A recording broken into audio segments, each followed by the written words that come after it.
Hello friends, welcome back to my channel SRK drama explain. Friends, ये video मैं लोगों के एंटरटेनमेंट के लिए बनाती हूँ, so please watch full, share, subscribe and like this video. जैसे कि फ्रेंड मैंने कहा था प्रीवियस पार्ट में कि मैं आप लोगों के लिए एक अमेजिंग सी स्टोरी लेकर आऊंगी, तो लेकर आ गई हूँ एक रिवेंज लव स्टोरी जो कि बहुत ही ज़्यादा अमेजिंग है, क्योंकि जिसमें हमारा हीरो रहता है वो हीरोइन से नफरत करता है और इस हद तक नफरत करता है कि उसे शादी करने की वो डिमांड करता है और फाइनली उसकी शादी हो भी जाती है। लेकिन आफ्टर मैरिज वो उसको बहुत ज़्यादा टॉर्चर करता है, जिसकी वजह से हमारी हीरोइन बहुत ज़्यादा हर्ट होती है और फाइनली यहाँ पर हमारी हीरोइन डिसाइड करती है कि वो उसे छोड़कर चली जाएगी। तभी हमारे हीरो को रियलाइज होता है कि वो तो उस लड़की से प्यार करने लगा है। वो उसे रोकने की कोशिश करता है, लेकिन बहुत ज्यादा देर हो चुकी थी, क्योंकि हीरोइन ने डिसाइड कर लिया था कि वो उसे छोड़कर जाएगी। तो देखते हैं इस ड्रामे में क्या हमारे हीरो को हमारी हीरोइन मिल पाती है या नहीं। तो जैसे कि फ्रेंड हमने प्रीवियस पार्ट में देखा था, जो हमारी जेनी रहती है वो जाती है और कॉन्ग के साथ रोमांस करने लगती है। अनफॉर्चुनेटली उसी वक्त तौर भी वहाँ पर आया हुआ रहता है। वो कॉन्ग को इस सिचुएशन में देखकर सबसे पहले तो गुस्सा करने लगता है और सोचता है इसकी तो मैं खूब पिटाई करूंगा। उसके बाद वो कॉन्ग के पास जाता है और कहता है मुझे लगा ही था तुम इसी तरह के घटिया आदमी हो, और देखो आज तुम्हारी सच्चाई भी मेरे सामने आ गई है।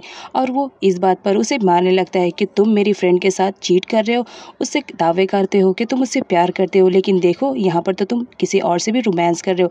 तभी जो हमारा कॉन्ग रहता है वो गार्ड को बुला लेता है। अब गार्ड को इशारा कर देता है कि उसकी अच्छे से खातिरदारी करो। अब यहाँ पर गार्ड्स को दिखाया जाता है वो कॉन्ग के इशारा पाने की वजह से तौर की खूब पिटाई करते हैं। यहाँ पर दिखाया जाता है जो कॉन्ग रहता है वो हमदर्दी दिखाते हुए जाता है और बोलता है कि देखो इसे मत पीटो, ये मेरा फ्रेंड है। उसके बाद वो लोग उसे छोड़ देते हैं। यहाँ पर कॉन्ग उसे बाहर ले जाता है और कहता है जो भी बात है तुम उसे नॉर्मली कर सकते हो, इस तरह हल्ला गुल्ला करने की जरूरत नहीं है। यहाँ पर तौर को दिखाया जाता है, वो तो बहुत ज्यादा गुस्से में रहता है और कहता है कि तुम बहुत ही घटिया किस्म के आदमी हो, देखना एक ना एक दिन मैं तुम्हारी सच्चाई नियों के सामने ला कर रहूंगा और तुम्हारा जो ये नकाब है वो भी हटा दूंगा, और देखना एक दिन वो खुद ही कहेगी कि वो तुमसे प्यार नहीं करती है। इस पर कॉन्ग बोलता है तो ठीक है डन, अगर जिस दिन उसने कह दिया कि वो मुझसे प्यार नहीं करती है मैं उसी दिन उसकी लाइफ से चला जाऊंगा। अब नेक्स्ट सीन में हमारी नियों को दिखाया जाता है जो कि आज बहुत ही ज्यादा खुश रहती है, क्योंकि उसे ट्रेनिंग के लिए दूसरी जगह पर जाना रहता है और वो ट्रेनिंग लेने के लिए उसने बहुत ही पापड़ बेले थे।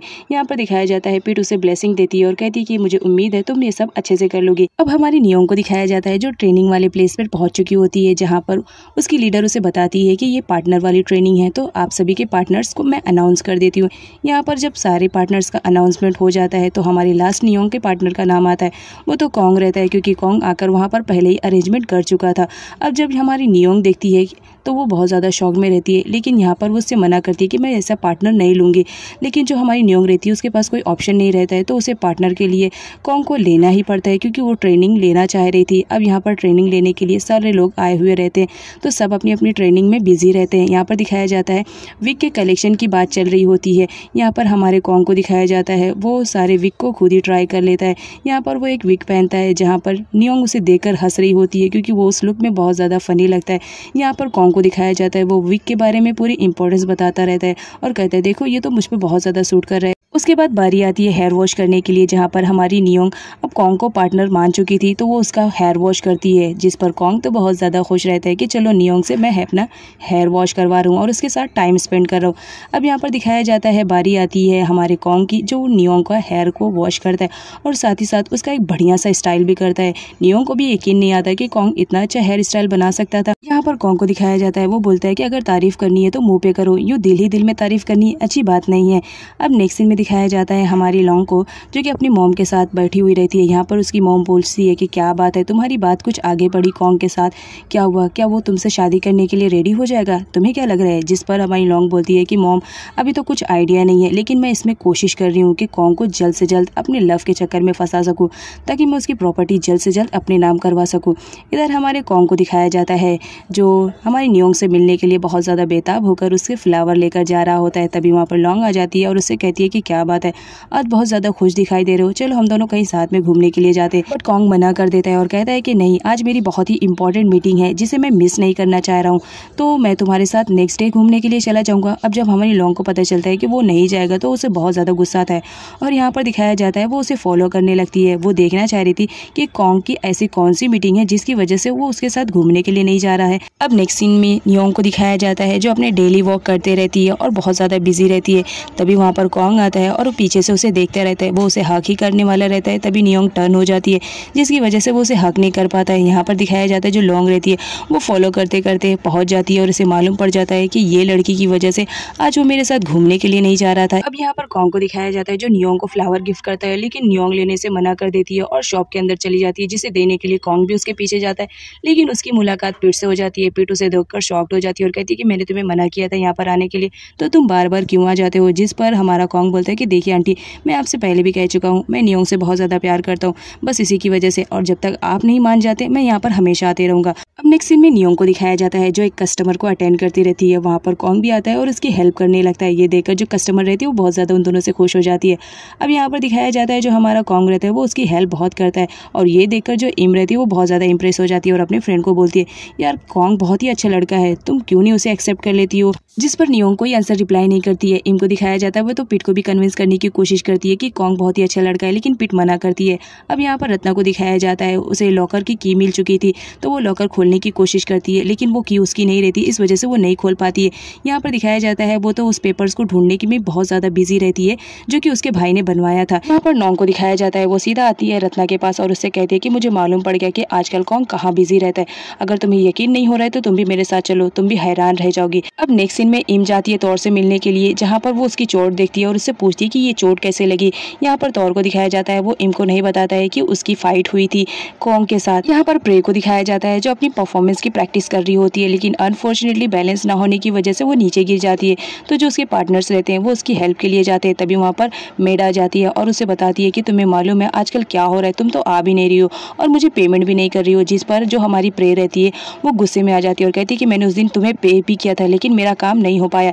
तो यहाँ पर बोलती है मैं तुम्हारे लिए ब्रेकिंग न्यूज़ लेकर आई हूँ, आई एम श्योर जब तुम सुनोगी ना तो मुझे पेमेंट कर दोगी। यहाँ पर वो कॉन्ग के बारे में बता देती है कि आजकल वो किसी नियोंग नाम की लड़की में बहुत ज़्यादा इंटरेस्ट रखता है और उसे एड्रेस भी बता देती है, जिस पर प्रे बहुत ज़्यादा खुश हो जाती है और पैसे देकर वहाँ से चली जाती है। यहाँ पर दिखाया जाता है वो मैड तो किसी के साथ मिली हुई रहती है।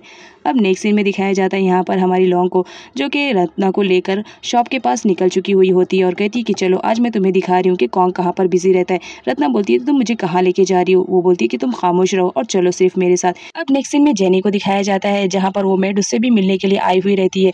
यहाँ पर वो उसे पैसे देती है और कहती है अगर तुम्हारे पास कोई भी न्यूज़ है तो तुम मुझे बता सकती हो सकता है मैं खुश होकर तुम्हें डबल पेमेंट कर दूं। जिस पर वो उसे पूरी इन्फॉर्मेशन दे देती है। नेक्स्ट सीन में तौर को दिखाया जाता है जो नियोंग से मिलने के लिए उसकी शॉप में आया हुआ रहता है, लेकिन उस वक्त नियोंग तो नहीं रहती है। तो इम से वो पूछता है कि नियोंग कहाँ पर है। अब वो बार बार नियोंग के बारे में पूछता रहता है, जिसकी वजह से इम अपसेट हो जाती है और कहती है कि मैं तुम्हारे सामने खड़ी हूँ, तुम मेरे बारे में कुछ भी नहीं पूछ रहे हो और नियोंग के बारे में पूछ रहे हो। इस बात पर वो बहुत ज़्यादा अपसेट हो जाती है, क्योंकि यहाँ पर दिखाया जाता है जो हमारी इम रहती है वो तौर को दिलो जान से चाहती थी, लेकिन जो तौर रहता है वो तो उसमें बिल्कुल भी इंटरेस्टेड नहीं रखता था। अब यहाँ पर प्रे को दिखाया जाता है जैसे कि मैड ने उसे एड्रेस बताया था, वह उसी एड्रेस को फॉलो करते हुए आती है और फाइनली उसे शॉप भी मिल जाती है। यहाँ पर वो बहुत ज़्यादा गुस्सा करती है और कहती है कि पता नहीं कौन सी लड़की है, आज तो मैं उससे मिलकर रहूंगी जिसने मेरे कॉन्ग के साथ रिलेशनशिप रखने का सोचा है। यहाँ पर दिखाया जाता है जो हमारी रत्ना रहती है वो भी आ चुकी होती है और वो देख लेती है उन लोग को और कहती है कि चलो हमारा काम ये कर देंगे। प्रे शॉप के अंदर आती है जहाँ पर नियोंग उसे पूछती है कि मैम आपको क्या करवाना है, आप बता दीजिए। यहाँ पर हर टाइप के ब्लीच होते हैं और डिफरेंट टाइप के हेयर स्टाइल भी करवाए जाते हैं, आपको कौन सा पसंद है आप मुझे बता दीजिए। यहाँ पर प्रे को दिखाया जाता है वो तो पहले शांति से बैठती है, लेकिन जब हमारी नियोंग उसे पूछने लगती है कि आप यहाँ पर क्यों आए हो, आपके क्या करवाना है, जिस पर वो हंसने लगती है और कहती है कि मैं तो यहाँ पर बहुत कुछ करने के लिए आई हूँ, लेकिन तुम्हें बताना ज़रूरी नहीं समझती हूँ, तुम्हें प्रैक्टिकल करके सब कुछ दिखाऊंगी बारी बारी से और तुम देखते ही रहना। यहाँ पर वो बताती है कि तुम्हारी हिम्मत कैसे हुई मेरे कॉन्ग के साथ रिलेशनशिप रखने के लिए। और यहाँ पर दिखाया जाता है जो हमारी प्रे रहती है उसके जो आए हुए 2 चमचे रहते हैं वो सारे सामान को तोड़ने फोड़ने लगते हैं। तभी वो मैनेजर आकर देख लेता है जिसने डियोन से कॉन्ट्रैक्ट साइन करवाया था। वो फटाक से कॉन्ग को कॉल करता है और बताता है कि कुछ लड़कियां यहाँ पर आई हुई हैं और शॉप की चीज़ों को तोड़ फोड़ कर रही हैं, आप जितनी जल्दी हो सके यहाँ पर आ जाओ। यहाँ पर कॉन्ग को दिखाया जाता है वो टीन को बोलता है ये सब तुम हैंडल करो, मुझे बहुत ही इमरजेंसी कहीं से आ चुकी है, मैं वहाँ पर जा रहा हूँ। अब यहाँ पर दिखाया जाता है जो प्रे रहती है और उसके जो 2 चमचे आए हुए रहते हैं वो सारी चीज़ों को तोड़ने फोड़ने लगते हैं। नियोंग तो कुछ भी समझ नहीं पाती है कि ये लोग क्यों तोड़ फोड़ कर रहे हैं। वो तो उन्हें समझाने की कोशिश करती है कि आप लोगों को कुछ गलतफहमी हुई होगी, लेकिन जो प्रे रहती है वो बोलती है कि मुझे कोई गलतफहमी नहीं हुई है, तुम्हें आइडिया भी नहीं है कि तुमने किससे पंगा लिया है। यहाँ पर दिखाया जाता है जो प्रे रहती है वो तो नियोंग को मारने लगती है। यहाँ पर रत्ना और लॉन्ग को दिखाया जाता है वो तो दूर से खड़े होकर पूरा एंटरटेनमेंट का मजा ले रहे होते हैं। यहाँ पर प्रे जो रहती है वो नियोंग को मारने लगती है और साथ ही साथ उसका जो फेस रहता है वो पानी के टब में डालने लगती है, जिसकी वजह से नियोंग को सांस लेने में प्रॉब्लम हो रही थी। लेकिन यहाँ पर रत्ना को दिखाया जाता है वो तो दूर खड़े पूरा मजा ले रही होती है और कहती है कि बहुत सही, तुम मेरा काम कर दो, मैं तो तुम्हें फुल अवार्ड दूंगी। अब यहाँ पर दिखाया जाता है जो हमारी नियोन रहती है अपने बचाव के लिए पास में रखे हुए सरफ को प्रे के ऊपर फेंक देती है और वहां से भागने लगती है, लेकिन प्रे उसे टाइटली पकड़ लेती है। इम को दिखाया जाता है वो तो उन दोनों लड़कियों को पीठ के बराबर कर देती है और जब बाहर आती है तो देखती है कि प्रे उसकी फ्रेंड को मार रही है, तो वो उसे भी मारती है और अपने फ्रेंड को बचाती है। उसी वक्त पीट आ जाती है और यहाँ पर वो प्रे को पानी से भिगा देती है और कहती है कि दोबारा आने की यहाँ पर हिम्मत मत करना, अगर दोबारा आए तो इससे भी बुरा हाल कर दूंगी। जिस पर प्रे बोलती है तुम्हारी इन धमकियों से मैं डरती नहीं हूँ, अपनी बेटी को जरा कंट्रोल में रखना सीखो, अगर दोबारा उसने मेरे कॉन्ग की तरफ देखा भी तो याद रखना उसकी आंखें नोच लूंगी। यहाँ पर दिखाया जाता है उसी वक्त जेनी भी आ चुकी होती है उन लोग की शॉप में और देख लेती है कि सारा सामान तो टूटा फूटा हुआ रहता है। वो बाहर निकलती है जहाँ पर उसकी मुलाकात प्रे से होती है। अब जब जेनी और प्रे एक साथ हो और झगड़ा ना हो तो ऐसा हो नहीं सकता है, लेकिन फिलहाल यहाँ पर उन दोनों के बीच कोई भी फाइट नहीं होती है क्योंकि बात कॉन्ग की रहती है। यहाँ पर वो दोनों एक साइड हो जाती हैं और नियोंग को चिल्लाते रहती हैं। तभी वहाँ पर रत्ना की एंट्री होती है जिसे देखकर पीठ तो शॉक्ड में हो जाती है। फ्रेंड्स, आगे की वीडियो और भी ज़्यादा अमेजिंग और इंटरेस्टिंग है क्योंकि यहाँ पर जो प्रे और जेनी रहती हैं वो दोनों ही कॉन्ग को अपना बॉयफ्रेंड बताती हैं। अब जब हमारी नियोंग को मालूम पड़ा कि कॉन्ग की दो गर्लफ्रेंड है तो उसका आगे का कदम क्या रहेगा, ये जानने के लिए आगे के एपिसोड को देखना मत भूलिएगा।